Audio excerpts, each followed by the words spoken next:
Jeroen, Yes. what's up, man? How's it going? I'm good. How are you?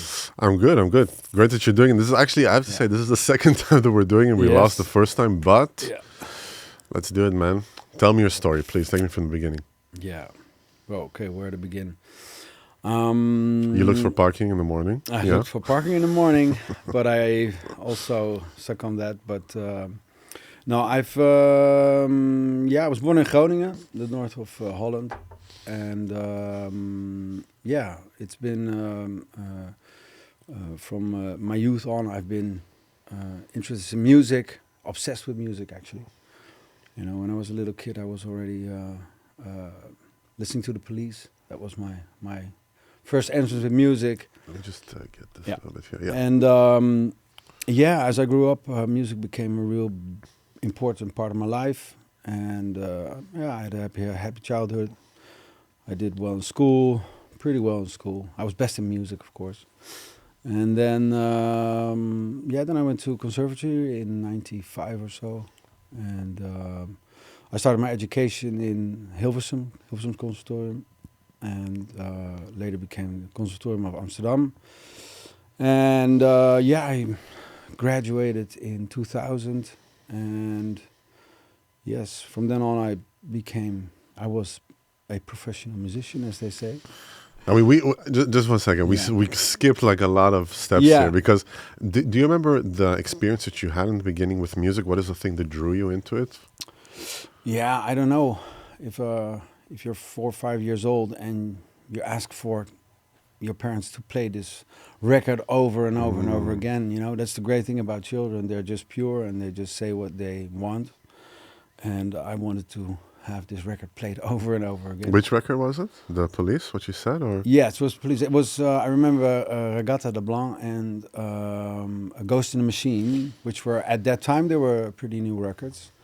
And I guess that my father or my mother, they were into it. And as a kid, that music just turned me on. Really, it was the first time I really... That's the thing also that enticed your curiosity with the bass in that sense, because of Sting, or what was... No, I guess that, I mean, as a symbol, it's not even as a role model or something. Because, you know, that's at one point you just feel that the connection with me and an artist like Sting is just very profound, as he, he inspired me. He was the first kind of artist that really drew me into music. Not per se of being a bass player and a singer, because at that time, of course, I was just enjoying the music.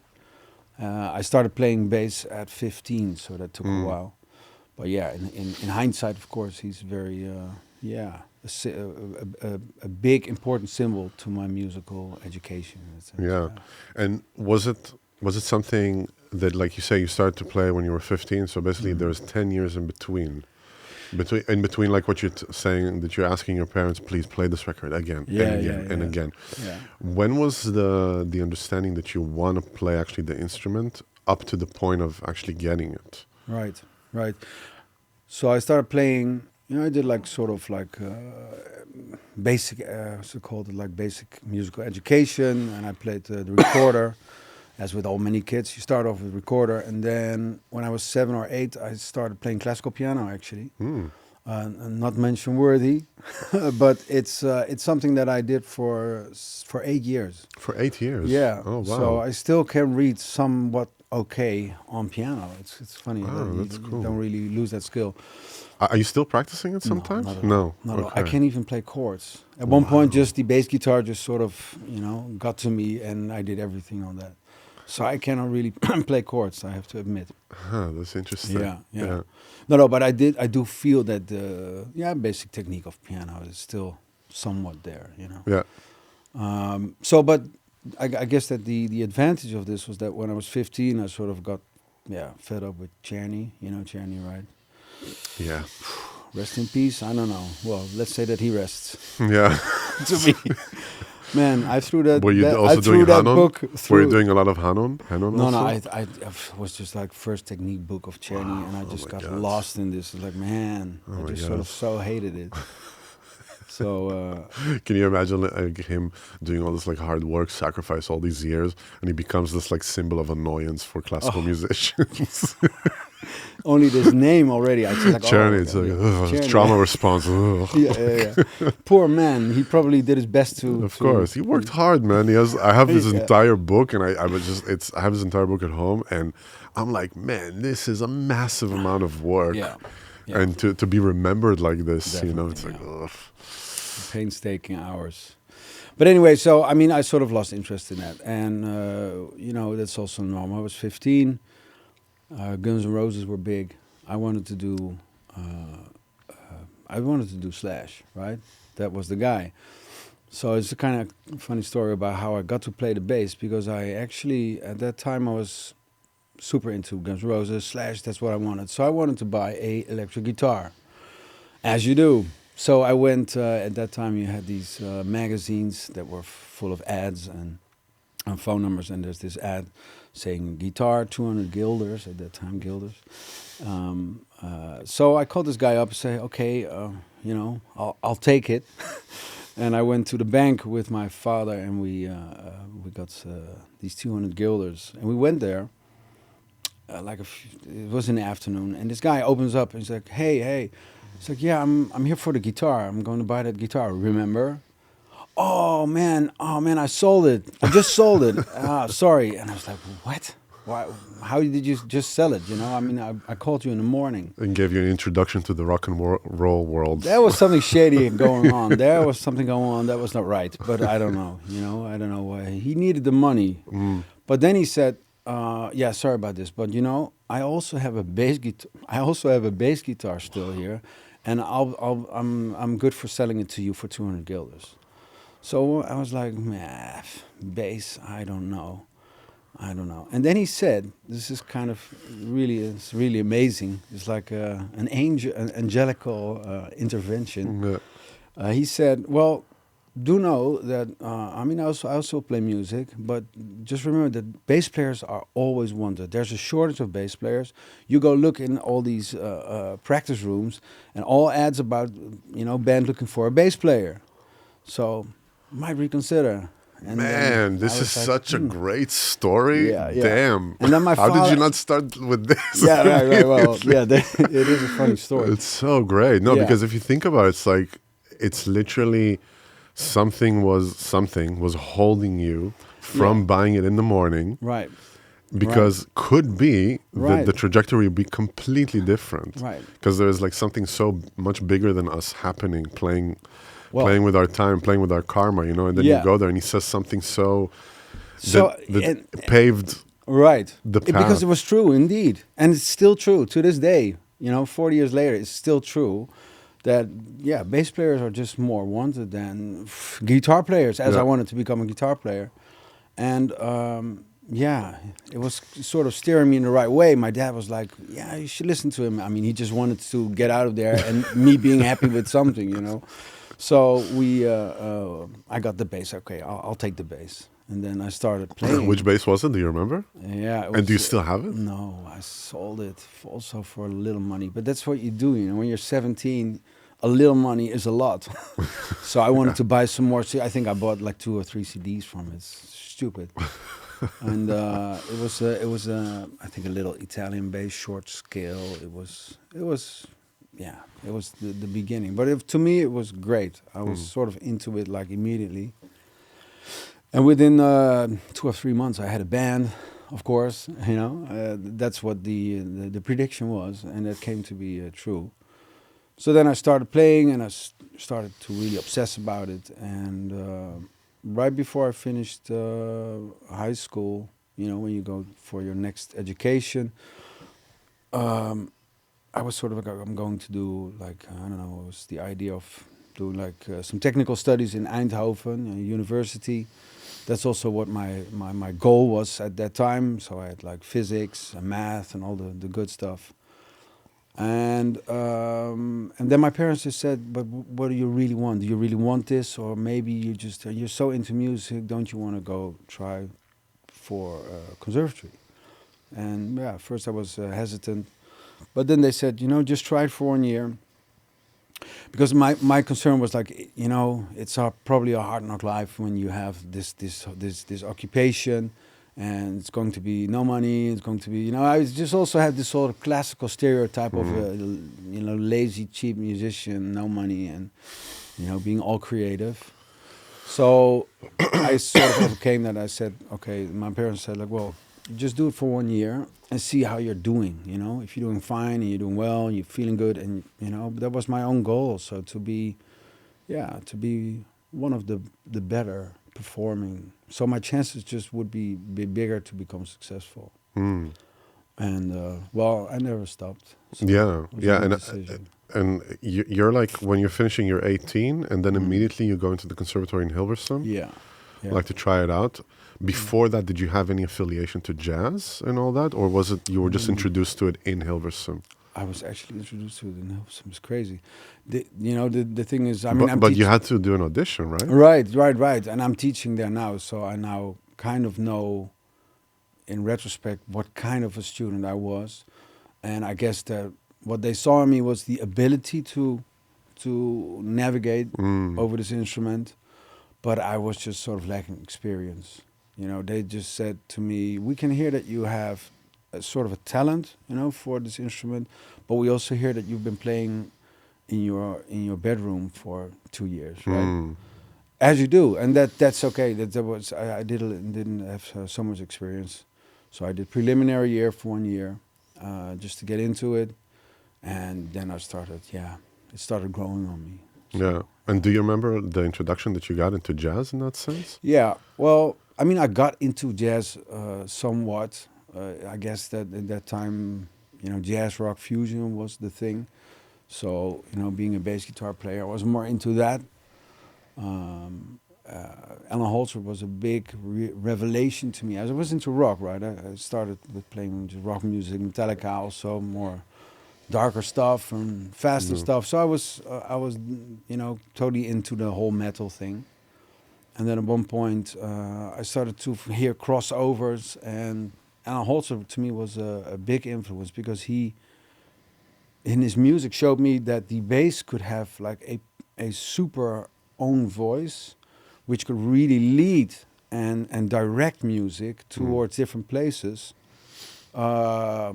Whereas in rock and metal, you're just supporting the low end, right? You're just sort of doubling the guitar parts, which is great. I love that sound. I love that idea. But to me, this whole independence of a bass voice came to me through that kind of music of Alan Holzer.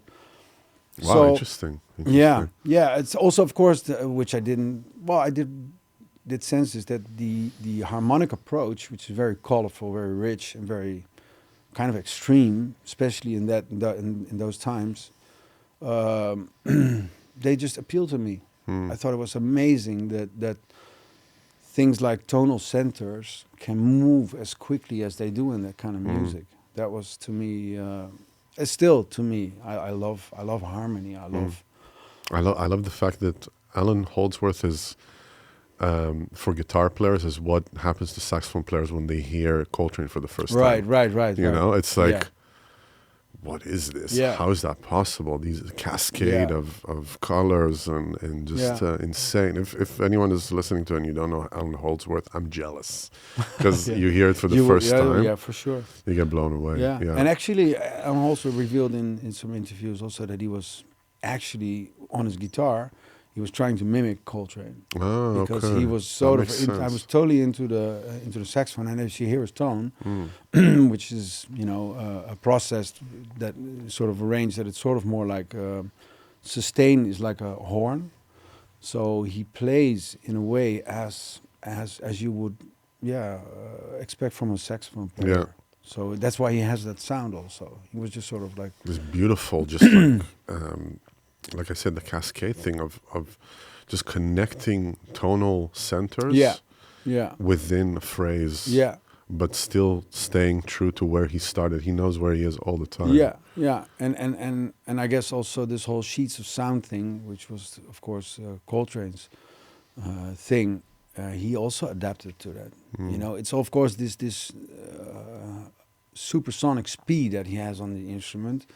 But the speed is not the thing. The speed is something that will lead to the coloring of the music itself.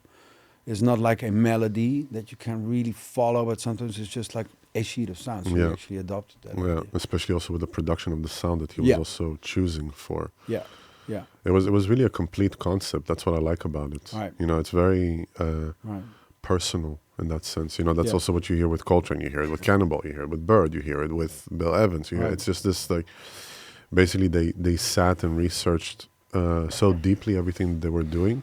Yeah. To a point that became their own language. Mm. You really hear it with Alan Holdsworth, Yeah, like yeah, immediately, like within 2 minutes of, Yeah. of a song, you know, of a composition. Yeah. Okay, but then you're in So- Hilversum, you're coming in contact with that? Yeah, I'm going to Hilversum, and I remember also my first lessons with Charlie Anjoin.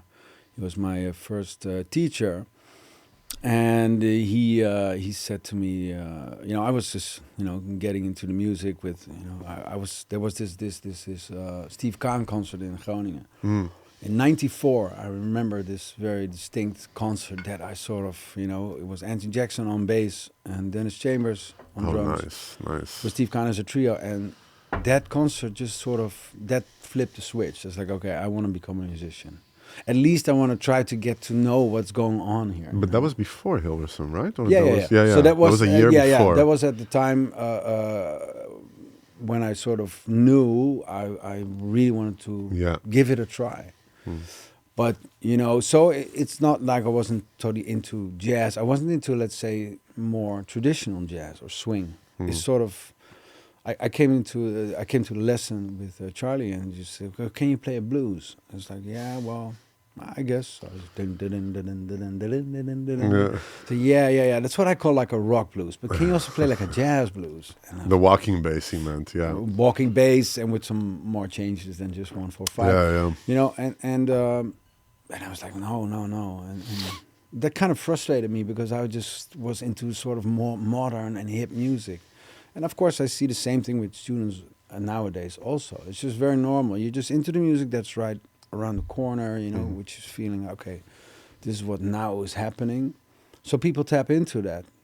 And then I guess that all good musicians, which I feel that they have this sense of depth, is that they also are very aware, or they got into, they are, you know, they have studied traditional music. Yeah.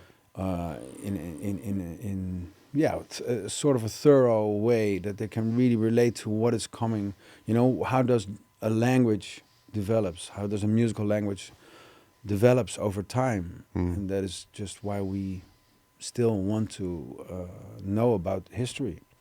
Absolutely. So that's how I got introduced into jazz, swing jazz. I know Charlie gave me this record of Milt Hinton, I think. I was with Parker, I don't know. And I played it at home, and I was like, nah, I don't really like this. And I was just like, I don't know. And the fact was actually also, of course, that I just didn't get it. I didn't really get what was going on.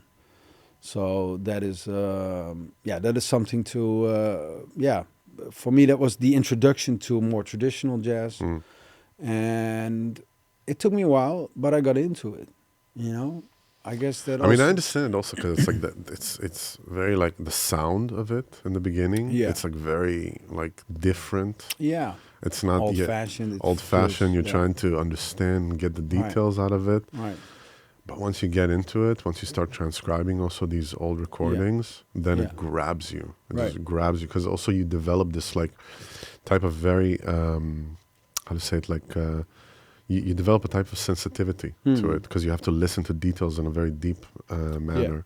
And then it doesn't sound like, something from, you know, the segregation period or something. You know, it sounds more like, there's a lot of truth in it, and it brings you also to where it is now. Right. Once I got to learn, maybe to view it even as sort of as a game, you know, there's chords. And there's a connection of those chords. You know, there's people who, in the rhythm section, try to connect all these chord shapes, and then there's this just the element of improvisation by a soloist who will, you know, play his or her imagination on this music, and You know, we're just following somebody thinking out loud, you know, fantasizing out loud. And when I sort of got into that, then all these notes of a soloist, they just sort of were not like, you know, I don't know, they made sense to me. I just learned how to follow what they were saying. I was trying to look for what their story was, and then when you listen to the right people, then something opens up. I couldn't get enough. Exactly. Because I started to understand, and I started to understand what they were doing. I started to recognizing chords, recognizing melodies, recognizing structures, all these kinds of things. And I guess that's also the great thing about improvised music. You need to sort of know the basic rules in order to see what you're looking at, you know, to see what's going on, what's the dynamic, what is actually. You don't have to understand music. There's always people when they say, "Yeah, but you know, I don't know so much about music, and I don't know what's going on. I cannot read music."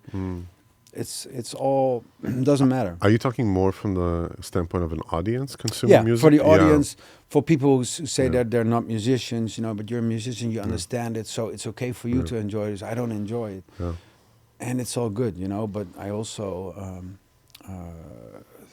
think that when you learn how to get into jazz, it takes some time, you know. Maybe some people to show you around, like watch for this, watch for that. Yeah.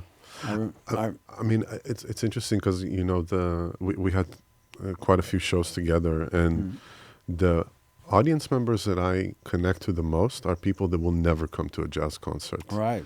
Like I had just now, we played in Paradox, and there was a friend of my wife that I know that 100% she doesn't have anything to do with jazz. And when I saw her in the audience, I was like, oh my God, no, she's gonna hate it. Oh, she's gonna hate it. And then she came up to me and said, I had to get used to it for a bit, but then it grabbed me. I was just, I was really into it. Yeah. Now it has, I think it doesn't have anything to do with the fact that we are playing in a specific way, but it has to do with the fact that our approach is different. Our approach is really to communicate, I feel, with the band, with the audience, you know, give them a visceral experience in that sense. And then that can reach to more people, because the fact that jazz became kind of institutionalized and like conservatory thing, it didn't start from there. It was a music of resistance. It was a music actually of rebellion in that sense, you know, music of like, I'm playing big band the whole day, and I'm kind of sick of it to play for like, and then I'm going to go up to Minton's Playhouse, and we're just going to play everything like we want it. You know, like the rebellious nature of it. And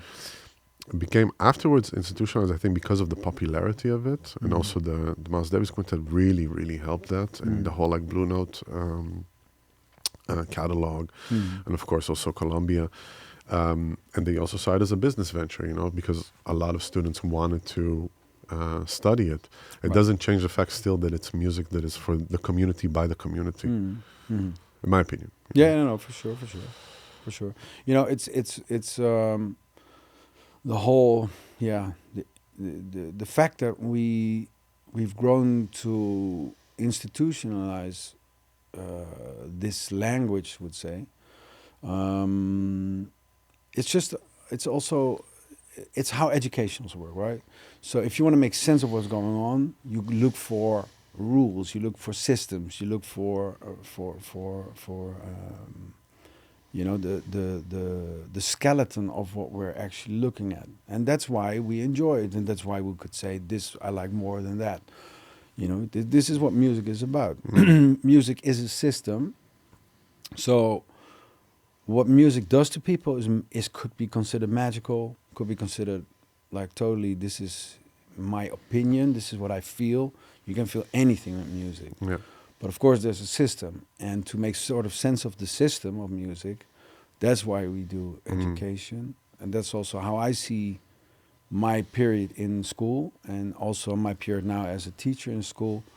It's just the same. It's just unlocking some of the systematical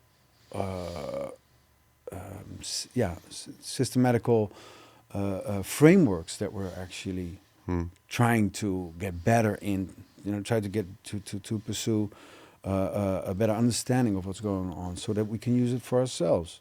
It's actually how language works. You know, the metaphor of normal language is pretty much the same. You know, you want to get from early age on, we learn stuff to express ourselves, and for instance, your whole language vocabulary broadens with age. You know, when you growing up, and I guess that when you do the same thing with music, it's like you grow up, you get more vocabulary, you express yourself differently. Yeah. And this is to me also, if you don't stop making music, practicing music, thinking about music, listening to music, you will keep on developing. You know, it's still that when I hear John Scofield at this point, I think still he's sort of in his prime of what he's doing. I mean, I've listened to his music for decades, and I also see this progression. I hear it, you know, listening back to it. It was always great. But the depth and the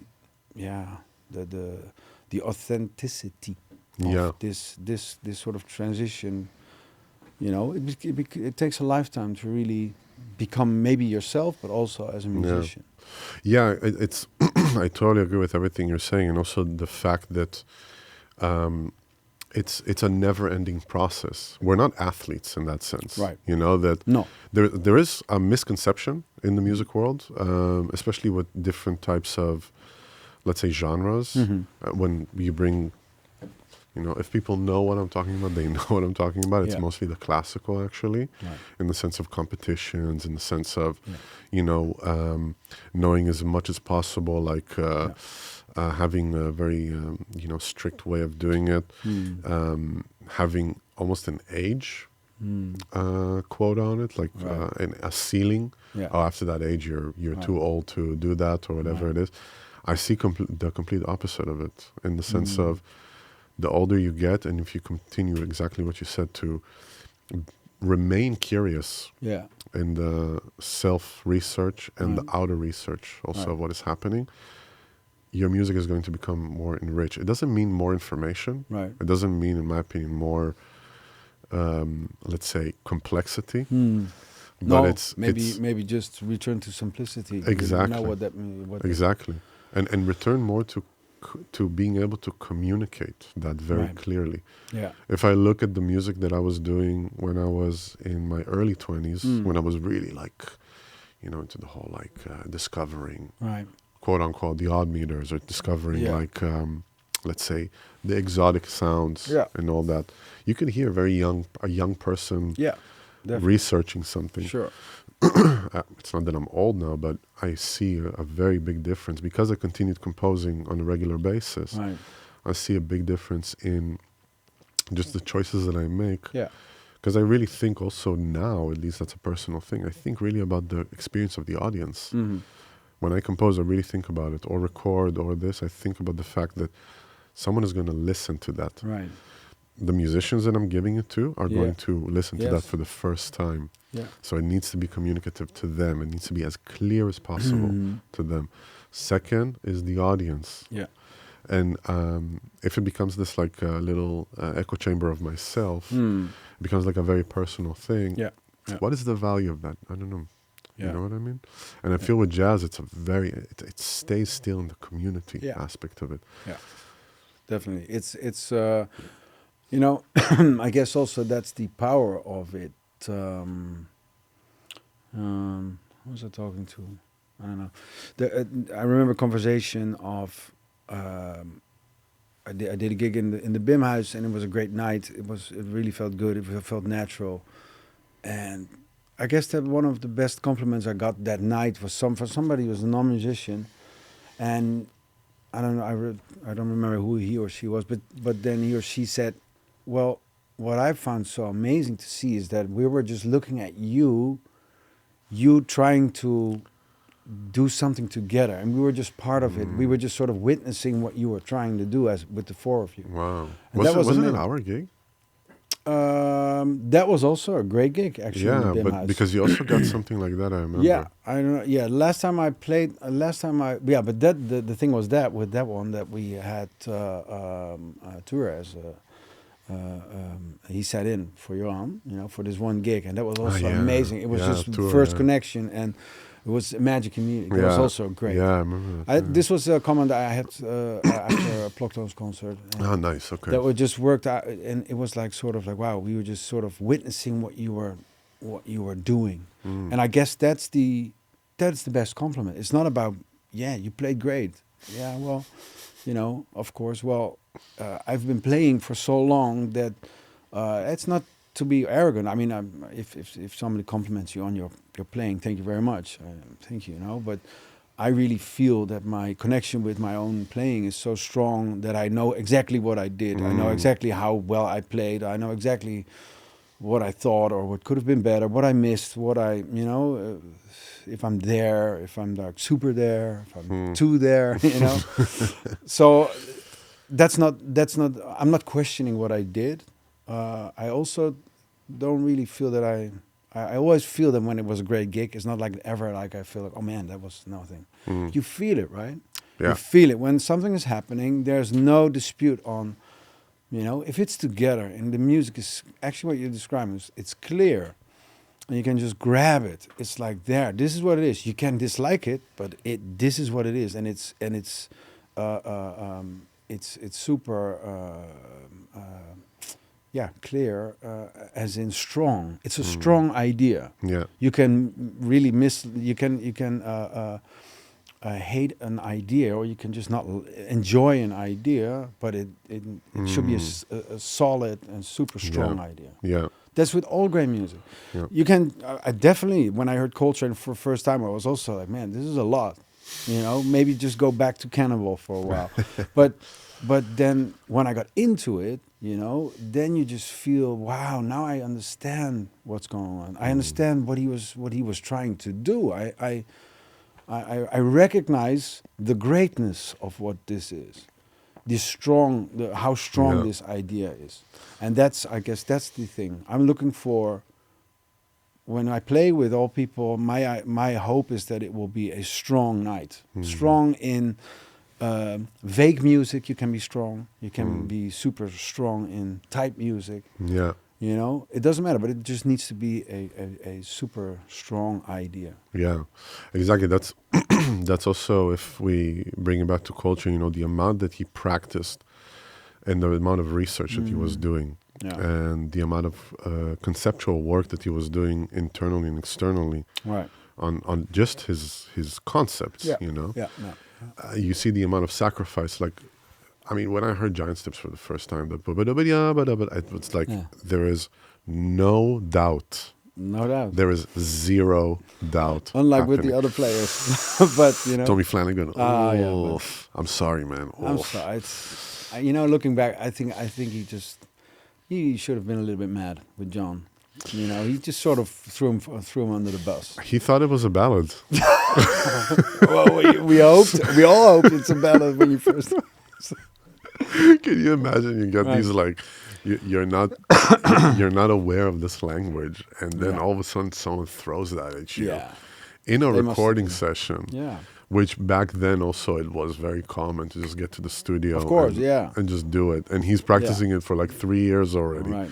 Really getting it together. They must have been like a mix between like, oh my God, I'm so screwed, and oh my God, this is totally amazing. Yeah. But I'm also screwed. And also like, thank God I don't have to solo on this. Right. Yeah, right. And then when it comes to the solo of Tony Flanagan, it was just like you hear the panic. Yeah, you just hear somebody, just trying, and it's sort of not working out. The greatness of what was happening there must have, overshadowed this whole thing. I mean, everybody's like, okay, this is not it's Tommy Flanagan, Yeah. He's a historical piano player. So, I mean, imagine we come to a gig and I give you like literally every bar is a different meter, or something. Yeah. And I've practiced it for 5 years. Right. And I can just play it like nothing.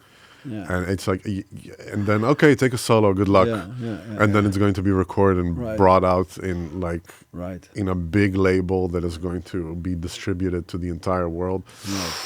Yeah. It's a and actually he kind of he carried it with him for years, I know. Right. And afterwards he had the trio with Tony Williams and Ron Carter. Yeah, and then he recorded again. He recorded with like a big middle finger of like, look, I can actually play it. Of course. Yeah. And I can understand because you're carrying, because it was one of the best sold albums. Yeah, it's with your messed up piano. Yeah, I don't know. Of course. I mean, for him it was probably not such a great experience. To us, it's also reference to what was happening there. You just feel like somebody's like, okay, man, this is something big. Yeah. You're just seeing a wondrous event happen right before your eyes in the studio. Yeah. That's pre-recorded. Yeah, and also that's what's so amazing about that. You hear also the outtakes. I mean, they just, of course, you have the outtakes in the album itself, but then they released also other outtakes throughout the years to sell more. Right. He was constantly on point. Yeah. Coltrane, he was just... Yeah. The amount of ideas were not endless. No, and what I also found really interesting in these alternate takes is that you hear a lot of stuff that he was just practicing. You hear it back again. It's not like... Improvising is not... to have everything thought out at the moment as if you were like composing something completely new. Yeah. The same thing goes with words, I mean, we speak the words, so often, but we're just trying to make a point, and we're just trying to create tension and release. And that's also what you do with music. Your improvisation can have lots of studied ideas, lots of ideas that you can just use, but it's like a word. To make a new sentence, and you can replace them or take them out, and that's what you hear in those alternate takes. I mean, I spoke about this experience a couple of times here in the podcast. I'll talk about it again. It's like when I in 2013 I got a chance to sit at the piano with Brad Meldau for a bit. Yeah, and it did more, I gotta say, like, Brad, if you're hearing it, I just want you to know you did more in all the years that I was in the conservatory in that sense, because you see like a real like master legend, right? And the way that he was working, what he did actually is he played a lot of compositions of his to me that weren't brought out yet. It was just like internal thing, right? And then I could hear his entire language there, like the small seconds, the like alternating of the hands, the classical influences, all that stuff. He would just really write it down and really like a classical piece with all the dynamics. And then he said something very interesting to me. He said, you're an improvising musician. You need to write all your ideas down to crystallize them. Right. Because there was this misconception in me that everything is like from, it's like from divine. Yeah. He's touched by the divine or something. Yeah. He is an extremely gifted musician. That's not a question about it. He's a genius, all that stuff. He works extremely hard. You can't play like this in terms of just the technical aspect of it without working so hard on your sound and your relationship to the instrument. Yeah. It's not, it's, how to say it, it's not a mistake that he sounds like this. No. And when he said that, he said, every single idea that you have, write it out. Right. Put it on paper. Because you don't need to hold all of this. And then when you come to the gig, they're already in your system, in your hands, in your mind. Yeah. You can let them go, but you have already consistency with the ideas that you're presenting. And for me, that changed the whole game. Yeah. The whole game. I came back home and I started writing ideas. And that's the thing that crystallized the compositions that I'm writing in the sense of, I mean, you're playing with me, you know how it is. There is a line. It's clear, like what is happening. And that I'm indebted to him for that, because also the whole like split of one voice, second voice, third voice, one voice, second voice, third voice. Yeah. It's a very methodical way of approaching it. Yeah. It's not something that came out of nowhere. No, of course. It's years and years of working on that. Yeah. That's the system. That's And the systematics of music. That's the pattern recognition, Yeah. the system, the Yeah. understanding of it. And Yeah. the more you do it and you get like deep into it and deep and Right. deep and deep and deep into it, Right. there's a language. And that's why when you listen to him, you know immediately it's him. Yeah. Yeah. Same goes to Wynton Kelly. Same goes to Hank Mobley, Right. Coltrane, all these. Because not necessarily that they did the same, but I think also the amount that they had to record or the amount that they had to churn out Right. in terms of production. Coltrane for sure, like Miles also, Herbie, also a great example. You see a line, you see character there. Yeah. Instead of just, like what you said, improvisation is not something that is chaotic and No. we I know mean- where we're going. Right. You know, it's the same. It's the thing also that we're now improvising, right? I don't know what I'm going to say in 1 minute. No. I'll have a pretty good idea on what I'm going to say in the next 2 seconds. Yeah. But you know, it's so, you know, it's just so it's that connection works Yeah. well when we can converse, improvise. Then that connection works well. And the same thing goes for music. You know, you can think of stuff like, oh, maybe I'll do something like this, which I looked at or studied. I'll try something that maybe next chorus. But it's not really like a real thought. It's usually like talking. It's like, oh man, maybe I'll mention that. And at one point you mention it. But it's associative also. Yeah. Like you said, Right. I can Associative. say 100% that this podcast is very different than the one that we lost a All few right. months ago. Very different, 100%. I have it still, the recording. Yeah. It was a different vibe. Right. Not that it was better or worse. No. It was just a different vibe because we're course. talking about different things. And it was we're- summer. And it was summer also. So, but that's the thing. It's a nature and nurture Sure, yeah, thing, sure, you know. You came out from a specific thing. Now it's snowing outside. It's like Yeah. it's all like different Right.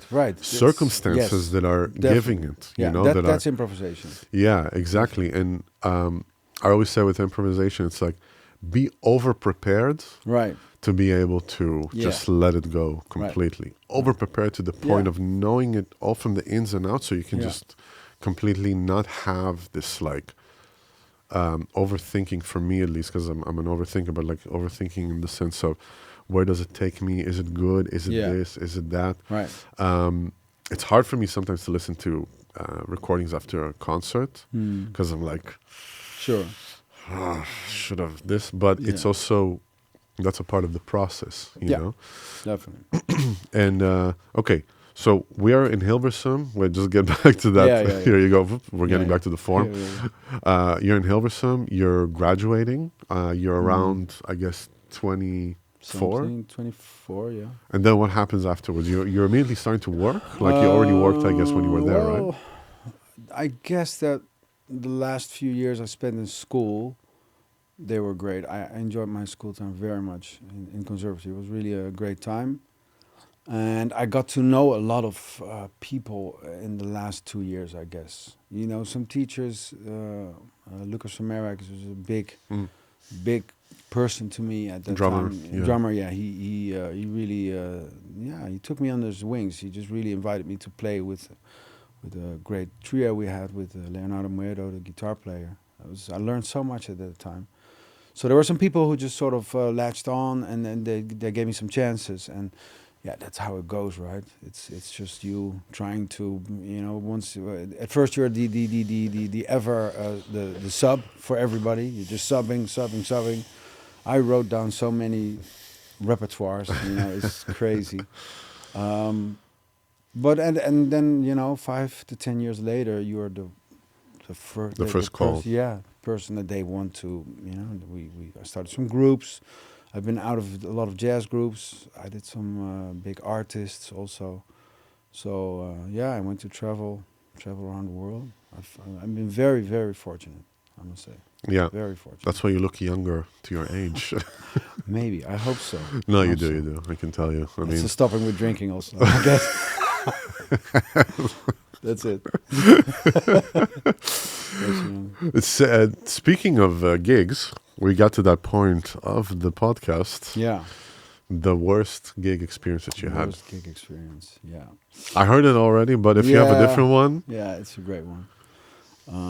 With the Ploktones, which is a jazz group, we've been, you know, playing for, I guess, 25 years. And we did a lot of tours also, and we won. Can you tell who the members are? Yes, it's well, it's not based. We are a quartet, but let's say it's the brainchild of Anton Goudsmit. He's a guitar player, amazing, super creative, original musician. I really still enjoy his authenticity in his way.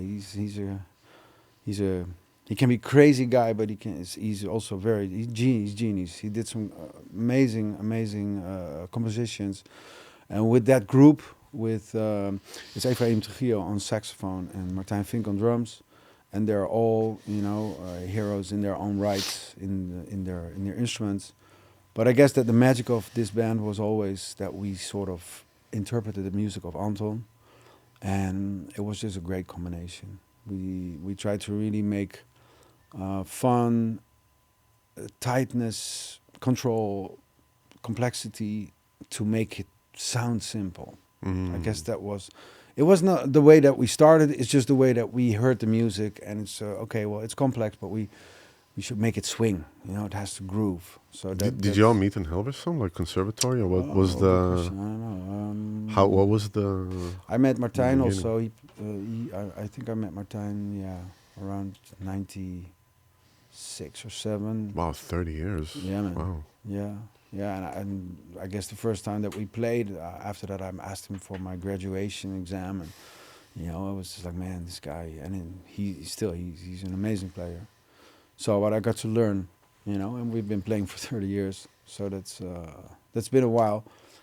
And I guess that's also the power of that group is that we're doing our own thing. We're all separate, musicians doing what they do, sidemen, being more in the spotlight. But that group together was really, it was a good. It is a good energy. We're still playing, and it's actually. I think we sound better than ever. It's also because of maturity. Yeah. All the things that we already mentioned. But anyway, so we did a lot of tours, and we also went to Russia for once. It was a tour, and about that worst gig, it was actually not a gig. It was actually around that gig. I mean, the whole thing, just the whole tour was super bad. Anton at one point got an eye infection, so he had a lot of pains. And, this is the typical thing. The tour manager said, you'll be driven by a BMW towards the next city, like a 6 or 8 hour drive. And you think about this BMW and you say, okay, where's that BMW? And it's like this truck with this sort of roof open and water sinking, and it was well, just BMW is a BMW. Yeah, but so we ended up just having a really bad time. Wow. How long was the tour? It was a week or 1.5 weeks. Oh my God, that felt like 6 months. It was crazy. Oh my God. So at one point we arrived at this venue, and I remember there was this dressing room downwards in the basement, and so we put our stuff down. We go have dinner somewhere, and we're going to prepare for that night. So Anton stays down in the basement, and there's 2 local journalists for the local paper. They were just two sweet girls, like 17, 18. I don't know. They were just sort of writing something for the local paper from these musicians from Amsterdam, right? So, and I was, we were tired. But Anton is like, I'll do the interview. So they go down in the basement, and they start talking. And Anton's being interviewed. And at one point we hear, so Efraim, me, and Martijn, we are just upstairs. And at one point we hear screaming, no, stop, help. It's like, whoa, what's going on? So we go to that basement, and we see mayhem. I see just water everywhere, and there's just this big pipe that's spraying all this water. And I was like, what is this? And at one point we were just thinking, like, okay, wait a minute. Down in the basement there was this pipe leading from the wall, and it was just round, and there was nothing. We didn't know what it was, of course. It turned out that at that moment that he was doing the interview, that it was the sewage, and this whole thing just went open. We don't know what brought it to open up, but this whole sewage of this whole big building Oh my God, the entire building starts to go into our dressing room. I remember seeing the shoes of Avishai like floating on the water. And there was also, we had money from the last gigs that was also like, oh my God, the money is wet, getting wet. And until we just really realized, oh my God, this is sewage. This is really bad. And it started to smell, and I was like, oh my God. And wait, but like how much was it? It was like this high in like a big dressing room. So, and then these guys of the venue, of course, they were also panicking. So one guy just put this lid back on the pipe. And then so all then the pressure. Yeah, they had to press. It was crazy, and I was like, oh my God. And Anton was just. Yeah. And you had to play after that?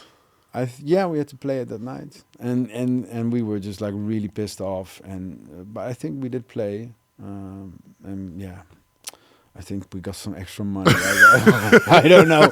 It was just emotional really distress. Bad. Yeah, emotional distress. Man, that was one of the worst. Could you shower at least before? Like, what was? Of course, we did shower, but you know, if you have the idea that sewage was just on you, you cannot shower enough. You wanna, you know, it doesn't come off. Oh God! Yeah, no, man, it was gruesome. I mean, I'm hearing it for the second time, and it's still appalling and disgusting. Yeah, my clothes, they smelled of. It's not like shit, but like really bad. That whole tour, and you know, you just clean it out, but it's just something that is. It was also. It got into my head, you know. Oh God! Yeah, sewage has such a specific smell. Specific. It's. There is shit there, that's for sure. And there is other bodily fluids and my God. Everything you can imagine. Was it like also like gray and black and shit, or was it? I guess. I mean, I don't know. I was also in distress, so I probably forgot the exact coloration. You just suppressed it. Right. No, it was bad, and it was all these things, these misunderstandings, and not a BMW, but like an old car, which was leaking, and it was just bad. But that was the worst. Yeah. That was the worst gig of my life. It sounds like the worst tour. Yes, that was it. Yeah, the it's worst like tour. Tired and no more, and wanted to go home. Yeah, well, just an experience. And the best gig to counteract this. Gig. Yeah, that's always hard. I don't know. I think I have a lot of best gigs nowadays. I think I play more gigs that I feel that are really special at a level of connection to what went on, you know? Like, so let's say that the ability to connect is the thing that we aspire to as a group. And that connection has happened to me more in the latter years of my playing career than in the beginning years, of course. So I have a lot of gigs that I really feel were special. They were, I could listen to them back. You know, there was. So there's no best. I mean, you always have like the biggest crowd or the biggest applause or whatever. Best conditions, all that. Best stuff, conditions, sure. And there's so many things that I would consider that a gig is great or not. I have great gigs with 15 people in the audience. You know, doesn't matter. It's also because it's a very personal experience. Yeah, and that's the thing also that sometimes people, I mean, from the outside, let's say non-musicians, they, I don't want to say don't understand, but let's say not comprehend in the sense of when we are on stage and we're connecting and there's this thing, it's okay even if it's one person in the audience. Yeah. You know, I mean, I remember listening to that gig in Jamboree, the Jorge Rossi trio with his brother and with Brad Meldo. They're playing like, you know, Countdown or this, and they're like 5 people or 10 people in the audience, and it's a album that for pianists it's a big thing. We all go through it, you know, learning about the trio. You know, they're playing Anthropology, but a bit like this like crazy speed. You know, everything is so clean, everything so. But then you hear them like finishing, and you're like, whoa! like right, five right. people. Yeah. And it's not necessarily that. It's really the fact that they were connecting on such a deep level. Yeah. And of course, it's always nice to have, a lot of people in the audience. But it's really that connection that we have on stage. I was also in gigs where, it was sold out as an audience. Yeah. And there was no connection on stage. Right. And that's brutal. Of course. That Of is course. brutal to see Yeah. that. Yeah. You It's funny, feel like this secondhand embarrassment or like this cringy. Right. Yeah. Yeah. Very tough, very tough. Yeah, it's tough, and I guess that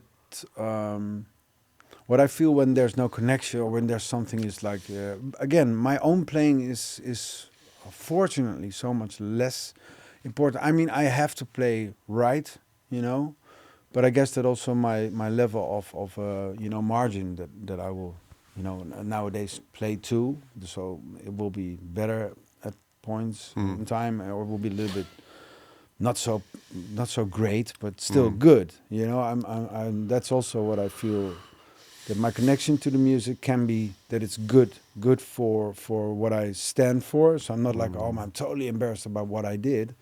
It's more like if I feel that there's something going on, I will latch on, and vice versa, right? It's also you sometimes instigate the latching on. It's like, come on, hop on or whatever. It's give and take, but somebody has to go.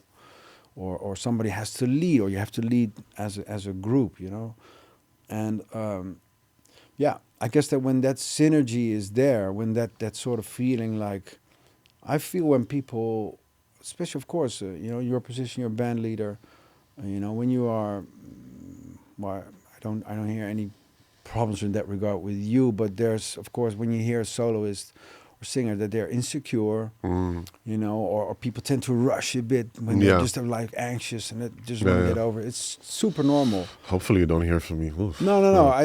No, because but with some it has people, to do with experience also, I think. Yeah, but also with some people it goes into time. Some people they just keep on playing. Some people it's really when you're comfortable. Some people they just talk a lot because they're just a little bit anxious, and some people they just. They will be silent, and that's the same thing. Kind of behavior in music. Or they spoil the ending of the movies. Yeah, right. They play their best lick at first. Yeah, right. Sounds like an ending. Let's start with it. No, but I guess that the form of communication with the bounds of your own controlled offering of what you can bring to the table. If I feel good about that, then the gig is you can prepare. That's it again. Is you prepare by you knowing what you have to do, by you being fit to think to play.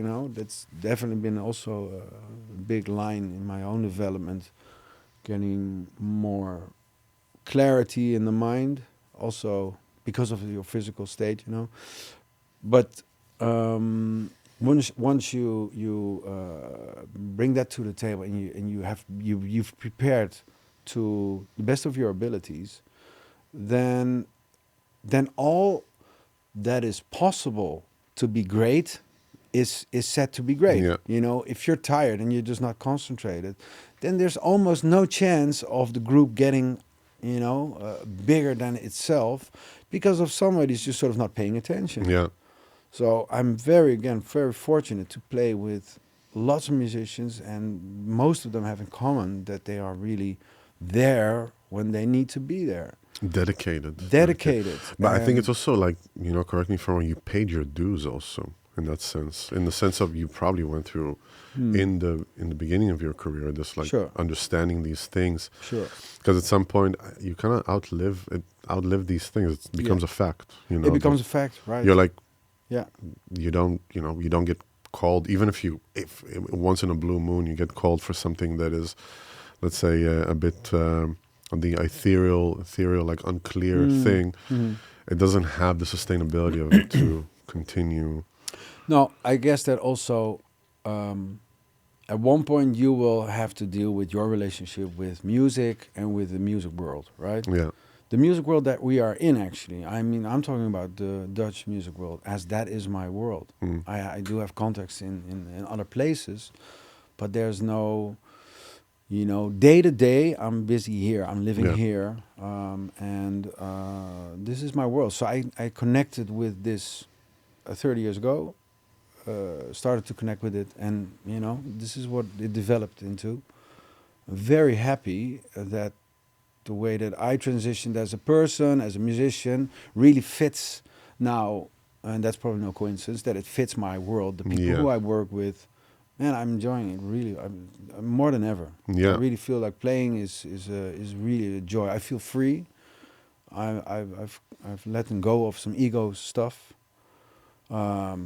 And that also goes with experience, If there's one bad gig or there's something happening which is sort of unexpected or didn't work out, it's just another day.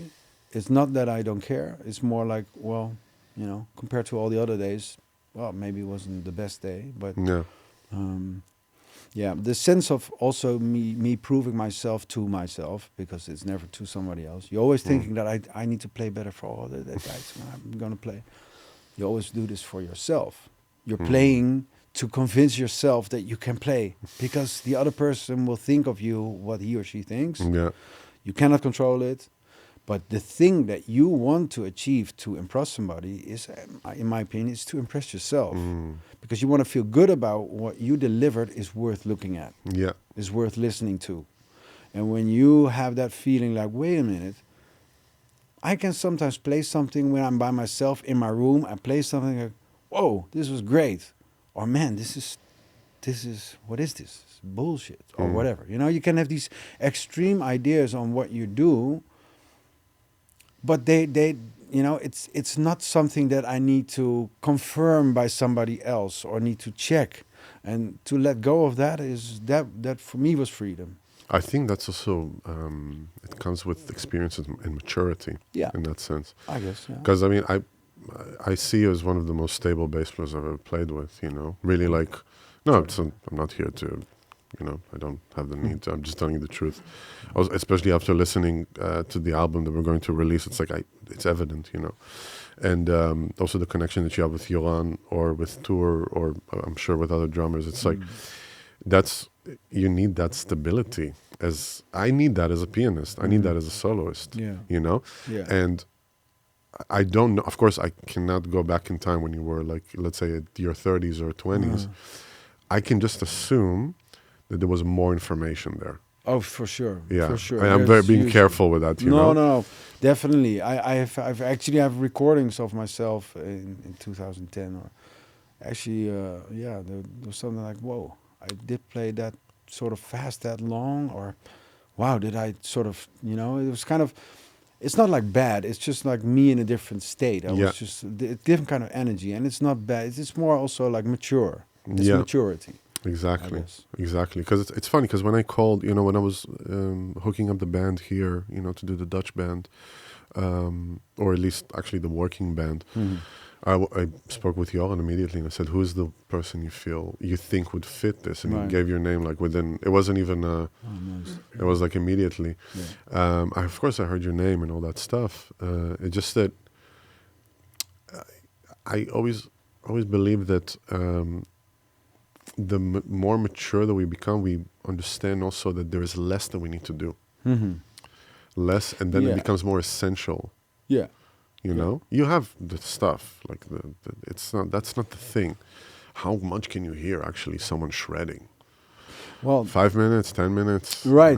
Right, and shredding. I guess it's part of something that you can, it's like a library. You can just leave it in there for years. Yeah, and then you need to, when you need it, you just take it out. Yeah. And of course, different periods in my life, I also play double bass. So there's also a lot of years that I was more into double bass, or, doing a lot of tours on double bass. But the whole thing of you trying to express yourself, that becomes that becomes your stability. What do I choose? And probably people would like to play with me because of the choices that I make, not the potential that I would have, right? Yeah, I mean, if you're also a very technically very advanced player, so, but that's not what I like about you. I mean, it's great that you can do it, But of course, technique, as we all learn, and that's also maturity. It's Yeah. not about technique. It's not about speed. But if it's there, then somebody could use it. Yeah. And Exactly. you know, it takes also insight to when to use it or to when not to use it. It's interesting you say that, because it's like for like the whole the fast stuff. That's a thing that you get through as a pianist, and especially like if you have the classical training Yeah. and stuff. It has to do with like wrist work and stuff. The real technique is to be able to play piano, Right. to be able to play soft Yeah. and accurate, Yeah. to be able to, and that's another thing. If I go back to this experience that I had with Brad, is that he showed me how he's practicing, and it was pretty shocking to me, Right. because he sits at the piano and he checks exactly where the pedal hits and where does it Right. release a sustain. Yeah. And it's like, I'm talking about like Sure. ting, Yeah. ting, not Yeah. Hanon, Czerny, all No, that stuff. That's no. there. He has it. Sure. He has classical technique. It's perfect. One of the greatest pianists He's living. making a sound. He is busy with the sound, Right. with the texture. Yeah. And I think that that's like what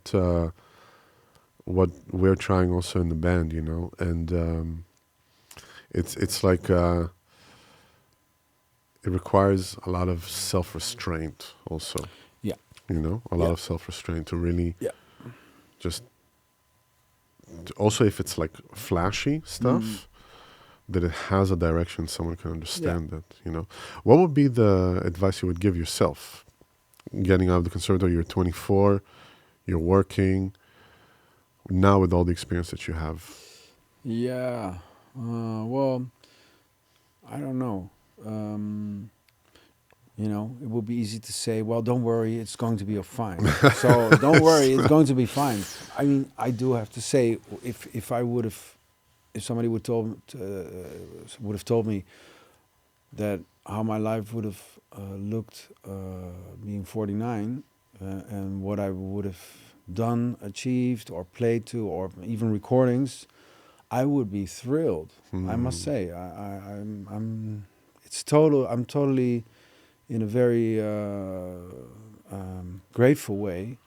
I'm really finding that my life musically has turned out exactly, or maybe even better than I would have imagined when I was 24. And of course, you don't know where you're going, so it's kind of silly to say, don't worry, it's going to be fine. No, in that case, that I would have say, well, I'm from the future and I know it's going to be fine. It would have been great, but then I would have missed out on all the worrying that got me to practice some more, do another thing, do more work or more, try to, worrying is also meaning that you care, So I wouldn't say don't worry too much. I mean, I would have definitely, of course, make some life choices maybe different, but I'm very happy that I got to learn how to become this thing of being like, to me, like I felt like the way I felt, a nobody, to become somebody with your craft, with what you do, with what you really care about, what you really invest your time into, and what you love, right? And that completes with actually the daily life. It's just amazing.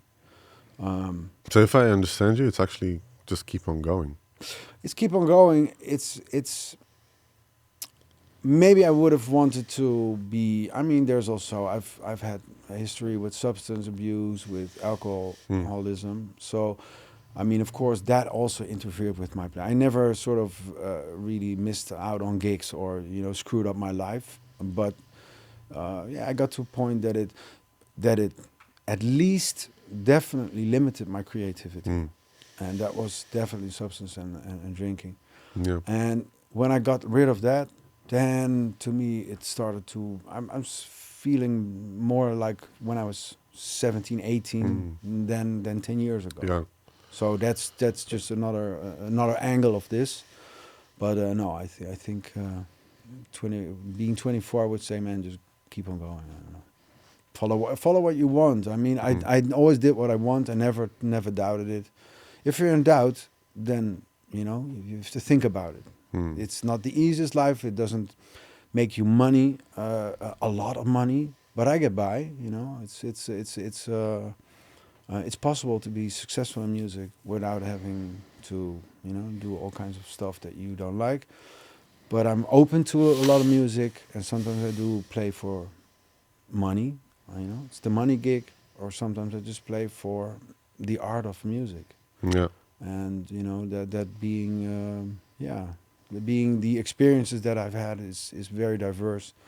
So to me, it was it was a great experience to have this enjoyment of 25 years of making music. Yeah.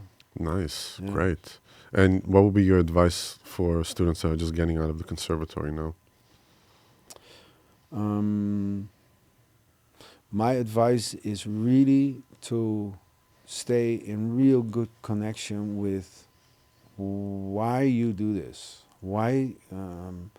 It's about love. It's about appreciation. It's about what you do. You should at one point sort of feel as a holy thing. You know, it's the thing that you are into. It's the thing that interests you. And of course, people have in their lives all kinds of choices, and a lot of people make choices work-wise that they don't love, or they were not like sort of dreaming about this when they were little. So when you do something that you dreamt of as a little kid, you better make it worth it, and you really need to figure out your way of what you love into connection. What is also the result? Again, everybody's free to have, you know, like 20 gigs a month or 2 gigs, whatever is good for you. But we also need to make some money. That's the way of the world. And how you deal with those, you know, priorities, that's up to you. But you need to be good at prioritizing what you find important in life, so you will not mess up the things that you don't want to mess up or don't appreciate too much. Yet there is also a very egotistical, it's a very egocentrical element of making music. At the beginning, I missed a lot of family reunions, family parties, you know, birthdays, because I was just doing music, and everything had to clear out. Yeah.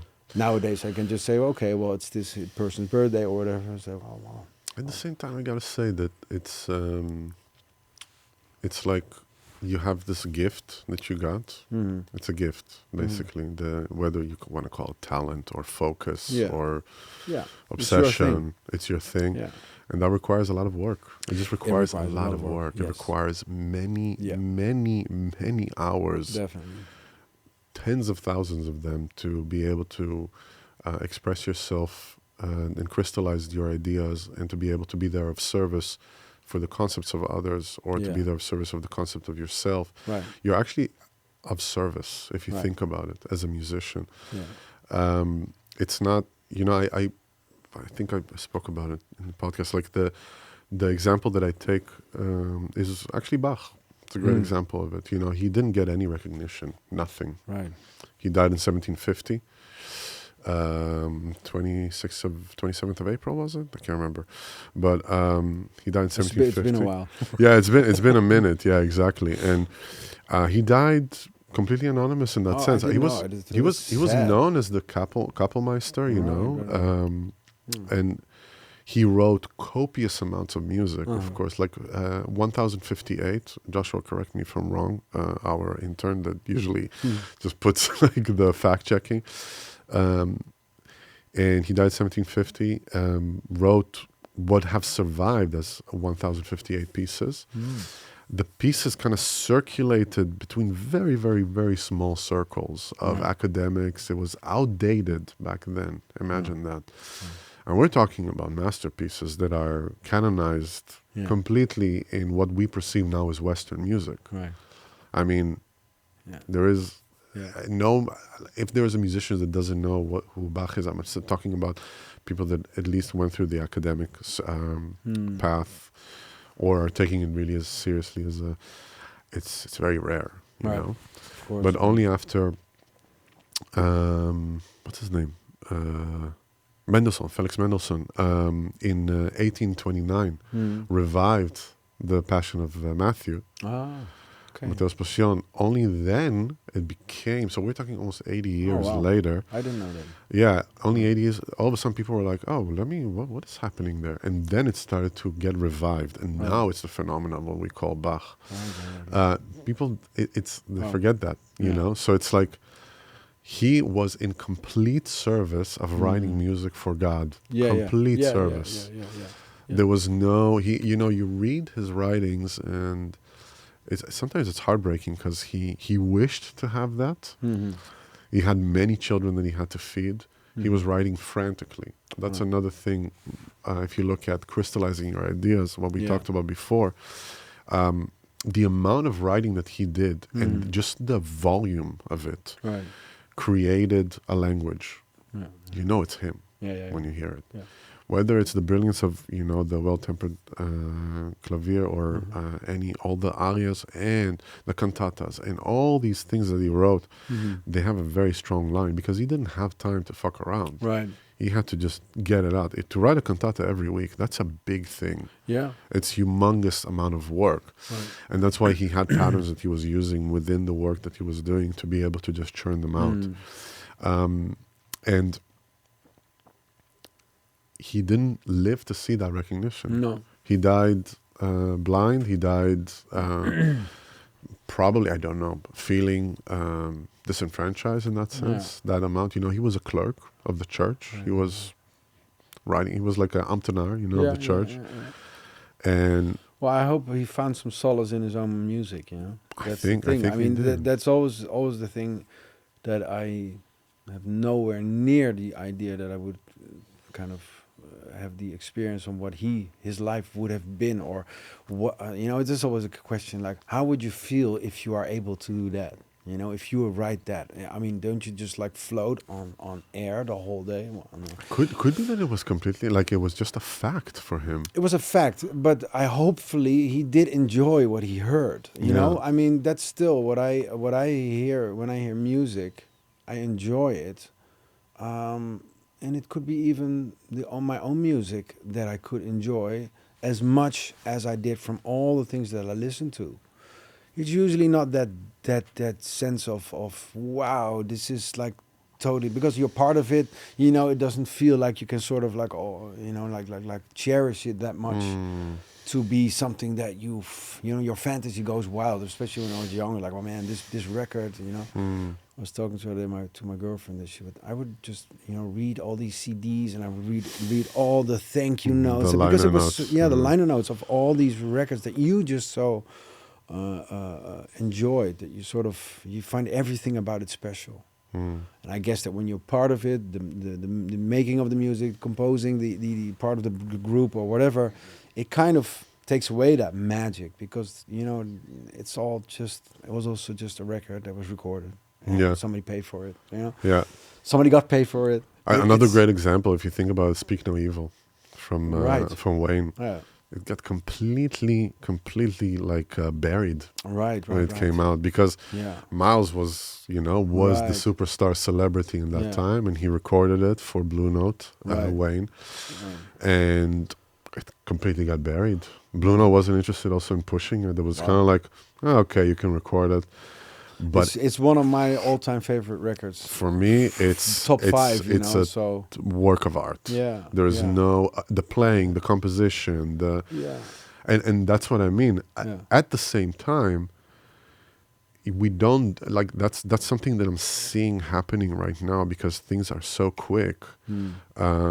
Recognition is above quality work sometimes. I can tell you that I'm doing really silly things right now on my social media that are getting insane amounts of views. I have millions of people going through my account now. And that's good. It's but it's really the silliest things. The silliest. I'm combining psychology together with like just funny. Like I saw some of that. Yeah, it's funny. It's funny. Like if Miles graduated Juilliard, and then it's like so what in major, but like fifth, first. It's really it's inside baseball jokes. It's like all that stuff. But I'm saying that. At the same time, just to get back to that subject, like if Wayne was just thinking in this, like, this has to be successful in this, I'm going to change this. Maybe I will cater to masses of the needs of Yeah. this. I think that the public needed time to understand this genius piece of work, and then it came out much later, Yeah. and it became this like wow, Yeah. this. Nevertheless, even though it was maybe not the pushed as much as other records at that time, if you would have got this push that record got nowadays, you'll be famous in a day, you know, Yeah. because it's also relative. It's also very relative. I mean, we're Right. still talking about something that Wayne got to live to see the outcome Yes. of that record, Absolutely. you know, and he made music till the end of his life. Yeah. He probably didn't think of it that much again No. about that record. That was just one date in '63 or '67. I think it was 64. Yeah. Yeah, well, something like that. something like That one date that they just had these. No, he recorded in '62. It came out 2 years later. Oh, That's okay, the okay, thing. right. Yeah, it was really like a Yeah. impromptu. Let's just yeah, record. yeah. So there you go. So maybe he didn't. You know, you can still have a session that you. I mean, this is great music, Yeah. and it was just a day in life for them. And sometimes we forget that that's also our own passion. You know, we just revere those records so much, and they're playing, and then this one little fill. I mean, wow, you know, it was just an occurrence. It wasn't planned to be that specific idea. It was just people improvising Yeah. in the way that they did, with the depth that they had. You know. It's a moment. It's like, you know, it's always funny when you're like, you're planning a party, you're giving a party, and you have everything. There's some booze, some candles, some you know, some food, and everybody shows up. All your friends are there, and just one day, it's a great, most amazing party. You want to go, okay, let's do it again. A month later, same circumstances, and it's just not It's happening. not happening. Yeah. What was there? You know, we were just, everybody wants to, doing their best, have great conversations. I don't know, you know, and it's just not there. It can be. It's you cannot grab it. That's I the learned it great actually. Funny you say. I learned from plant medicine, from psilocybin or ayahuasca thing. in Oh that wow! sense. Yeah, It's really like you can have life-changing experience. right. Keep it there. Don't Yeah. do the next day No. again. Right. Because Right, that right, thing right. is gonna just show Yeah. you. I'm not. It's not. It of course. It's not one from one. It could also be Mm. amazing the day after this, but You it's just that. can't tell. But it's that thing of remaining open and flexible Right. for it also coming to the shadow side. Yes. Because we have the shadow and the light in us Yeah. constantly. Yeah. Yeah, and just to get back like to that thing of like releasing music and stuff, I always say it, and I'm a big advocate of that. Of if you feel that you want to release something, Mm. release it. Right. Release it, because you never know. You don't do it for yourself. No. You do it for the audience. You do it for the public. Release it. Bring it out. And because there is someone out there that is going to listen to it, and it's going to make their day way Yeah. better. You Yeah. know, and it's like Definitely. that's again going back to that thing, and that's really the philosophy I'm trying to, at least, I'm trying to harbor within myself of being of service. Yeah. And I'm just thinking, like I'm thinking about this podcast. You know, we're like. You got like great responses from people that listen to it as their therapy almost, right? So now it's like, what, because we're not having 1 million followers and this, Right. we're going to stop it? No, we're going to continue doing it. Right. Continue doing Of it. course. And having people on the floor and talking to them, you know? Yeah. Yeah. Jeroen, thank you so much for doing it, man. Thank you, really, for I having mean, me. Yeah, it's... Putting up with me. Putting... man, come on, it was super Yeah, easy. yeah. Considering all the conversations that we had in dressing rooms and, Sure. you know, just phone calls and stuff, it's been great. Thank Really you so much. fantastic. And we're going to be, actually, the 20th of February, we're going to be in Yeah. Utrecht together. Great. Yeah, it's going to be fun at UJazz, because it's going to come out in just before, actually. It's going to come just before. Nice. Yeah. Is there anything you want to say to the camera? Plug? I don't know. Be happy. Try to be happy, or try to become happy. You know, it's just the best thing. Happy people is what we need, man. So, Especially in the world it's now. a strange time. So, you know, to be happy with yourself and to be happy with other people, try to make the best of it. It's kind of a cliche, but it is true. Yeah, it almost feels like being happy now is almost like an act of rebellion. Because there is so much negativity. It's hard to get there. It will be a lot of obstacles to be Yes. be happy. And, you know, and what is happiness? Happiness is a thing. It's you know, you can be happy in bad circumstances, but you know, yeah, it's there's a lot of negativity, and I really try to fight it. Also within myself, you know, your social media stuff, and so I'm trying to limit myself and that news feeds. I was a news addict. I stopped that. It Es- made me especially totally better. especially now that it's Yeah. 24 hours, you Oh, can yeah. just consume news. You know, I Yeah. mean, we're still from that generation of there was news twice a day, Right. once or twice a Oh, day, or yeah. every hour. And that was You still a lot. You know, there was. And now it's just like all Yeah, the yeah. time, and the world is burning, and Right. it's, you know. Yeah. Jeroen, thank you again so much, Jeroen Vierdag, for Sure. being here in the podcast, Into the Score. Everybody, thank you so much for listening to us. Joao, thank you so much for being the best producer Yeah. out there. We need to get you a mic for next time. I keep forgetting. I'm sorry. Thank you so much for joining us here in Into the Score. Like, subscribe, support us here. We're building a community. You know how it works. You know what we're doing. And we will see you at the gig.